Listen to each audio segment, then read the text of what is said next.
क्या है? ये उत्सव कैसा है? ये अखंड भारत महोत्सव मनाने के पीछे हमारा ये उद्देश्य है कि यह जो भारत आज से बहुत साल पहले, जिसको हम अखंड भारत कहते हैं, जिसको मौर्य साम्राज्य में माना गया है सम्राट अशोक के नाम से, उस समय हम लोग जानते थे अखंड भारत जो इसके भुजाएँ कहिए तो इसके परिसीमन बहुत दूर तक कजाकिस्तान, अफगानिस्तान, कंधार तक फैले हुए थे। और पुनः आज हम जो यह भारत है हमारा, भिन्न भिन्न जाति संप्रदाय के लोग रह रहे हैं और कहीं न कहीं छोटी छोटी बातों को लेकर यह जो खंडित हो रहा है वैचारिक दृष्टिकोण से, इसको पुनः एकजुट, पुनः समता, मैत्री, बंधुत्व के रूप में बांधते हुए इस महोत्सव को हमने शुरू किया है। और पिछले 7 वर्षों से इस कैमूर की माटी पे, और आज कहिए तो ये लक्ष्मी भवन जो अपने आप में जो लक्ष्मी गणराज्य, जो लोकतंत्र का कहिए कि पहला जन्मभूमि, उसी के नाम से मिलता हुआ यह लक्ष्मी भवन कैमूर की माटी पे है। और आज भवन में हम लोग उपस्थित हैं। हमारे साथ पटना हाईकोर्ट के senior advocate Harendra Kumar sir हैं, सर डिस्ट्रिक्ट एंड सेशन जज आर.पी. यादव सर। हम लोग इस महोत्सव को यहाँ मनाया और लोगों ने यहाँ पे बहुत अच्छा आयोजन किया है। और हमारी कोशिश है कि यह संविधान कहते हैं कि यह भारत लोकतंत्र कहिए तो पूरे विश्व का सबसे बड़ा लोकतंत्र का यह देश, जिसको महापर्व मानता है लोकतंत्र, तो वास्तव में उस महापर्व का यह पूजन दिन है, जिसको मान दिन कहते हैं। किसी भी जाति धर्म संप्रदाय का एक पूजन दिन होता है। तो आज 26 नवंबर जो है, आज हमारे प्रिय संविधान मनाने के पीछे संदेश कुछ नहीं, एक कहिए कि एक समुचित और सम्यक न्याय।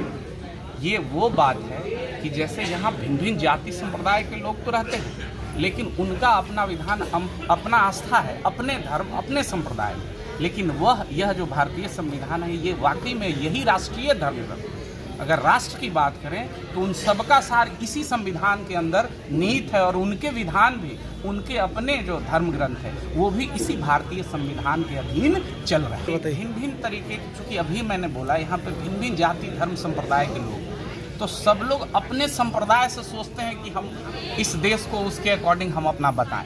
लेकिन अगर आप ऐतिहासिक पहलू को देखेंगे तो आपको साफ नजर आएगा, जैसे मैंने अभी लिच्छवी का बोला, प्रथम गणराज्य लोकतंत्र की जननी, तो आप उसको उठा के देखेंगे और बात कुछ नहीं, बात जिसमें अहिंसा की हो, जिसकी महात्मा गांधी ने भी अपनी पूरे अपने ट्रुथ में लिखा है और बताया भी है कि सत्य और अहिंसा की बात, तो उसका सबसे बड़ा द्योतक, सबसे बड़ा अगर महाज्ञानी कहिए, दार्शनिक कहिए, जो कह लीजिए, वो भगवान कह लीजिए, तथागत कह लीजिए, अरिहंत कह लीजिए, वो मिलते हैं भगवान तथागत गौतम बुद्ध। और जब वहाँ से बातें निकल के आएंगी तो उस विचारधारा, उस थॉट, उस आइडियोलॉजी, उस आइकॉन को जितने मानने वाले लोग हैं, आपको समझ में आ जाएगा। सम्यक समाधि और शांति की बात करते हैं, सद्भावना की बात करते हैं, समता, मैत्री, बंधुत्व की बात करते हैं। और इसके बाद यही इसी बिना पे, इसी विचार पे इस देश को लाइट ऑफ एशिया के नाम से जाना।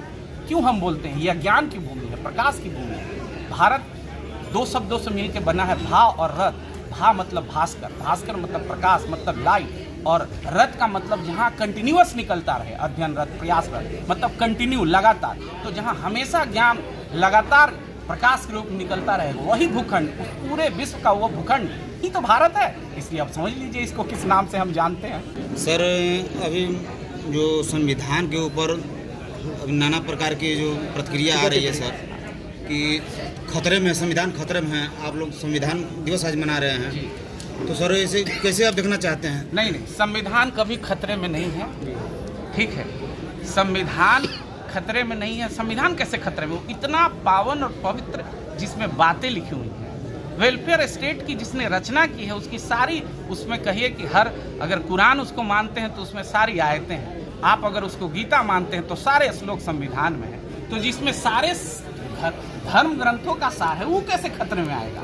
बल्कि वो लोग खतरे में हैं जो इसके अगेंस्ट, इसके विरुद्ध, जो समता मैत्री की बात नहीं चाहते, जो हिंसा की बात करते हैं, वो खतरे में। इसलिए उनको लगता है कि संविधान तो क्या सर नहीं लग रहा है कि सर इस पे राजनीति हो रहा है, लग रहा है कि राजनीति हो रहा है इस पे। संविधान खतरे में कभी नहीं होगा। और राजनीति करने वाले, चूंकि उनका अपना पॉलिटिकल एरेना है, वो जो करें, ये नॉन पॉलिटिकल ऑर्गेनाइजेशन है, हमारा पॉलिटिक्स से कोई लेना देना नहीं है। हम ग्रास रूट तक, पंचायत स्तर तक, कहिए कि प्रथम लोकतंत्र का वो स्थान है, वहाँ तक हम उस भारतीय संविधान को इस संगठन के माध्यम से ले जाना चाहते हैं, जिसको आप अवेयरनेस बोल सकते हैं, जागरूकता अभियान कह सकते हैं। इसलिए हम अखंड भारत महोत्सव को मनाते हैं। क्या नाम पड़ेगा सर? मेरा नाम भीष्म।